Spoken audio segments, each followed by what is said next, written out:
All right, time now for news from the left. First up, local governments, of course, love those little speeding and red light cameras that we all hate. It's just free money for them, pickpocketing their citizens, all under the guise of keeping you safe, which is the last thing they really care about. Lori Lightfoot is no different. The mayor of Chicago has been pushing for more speed and traffic safety regulation, like the cameras.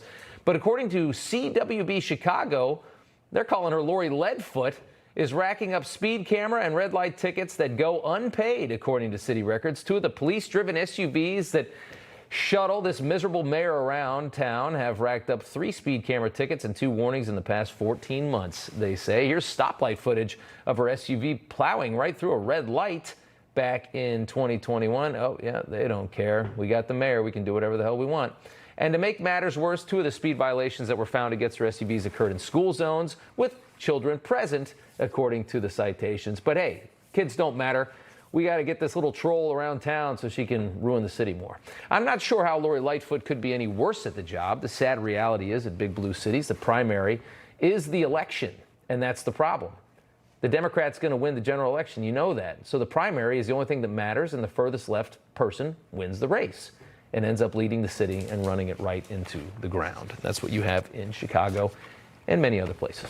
Next up, the third time was not the charm for the girls over at The View. I can't believe I'm even telling you this story, but today, the girls of The View were forced to issue a 4th clarification due to their reckless claims that neo-Nazi protesters are tied to Turning Point USA.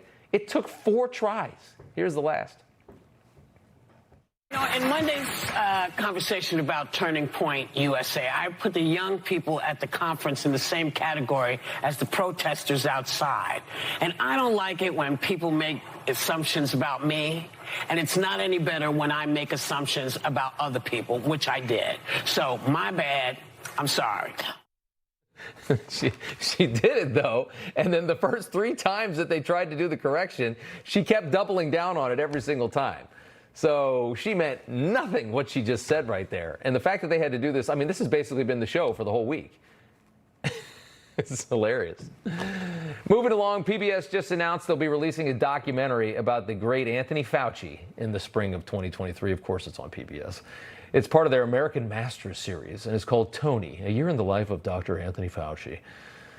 Fauci loving all the celebrity status. I suspect they won't mention that he funded the Wuhan lab and likely helped to create COVID-19. I doubt that would be good for the viewership on PBS. Finally, Richard Fisher, the former president of the Federal Reserve Bank of Dallas, calling out Paul and Nancy Pelosi for insider trading on live television. Take a listen.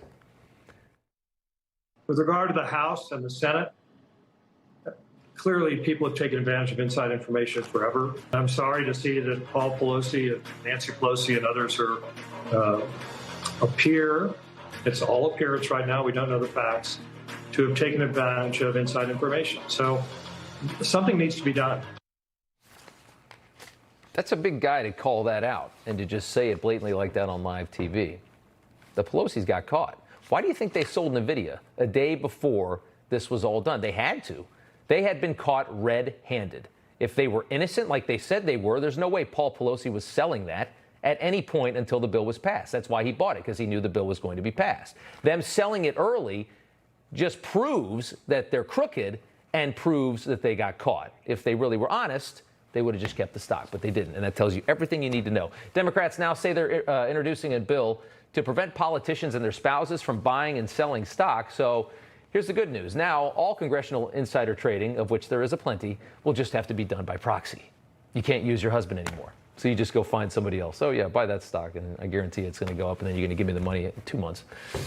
Hey guys, it's Rob Carson. I want to tell you about the Patriot Gold Group. But first, let me tell you that the S&P has already lost $8.2 trillion in 2022. Did you know that? Peak inflation is not even hit despite the Fed rate hikes on groceries, on gas. You know it as well as I do. Morgan Stanley and Goldman Sachs are warning of another 20% drop. Inflation is winning in a knockout right now. The Fed is going to raise rates again at the end of July. Meanwhile, Goldman, Wells Fargo, and Bloomberg are all forecasting gold to surpass all-time highs.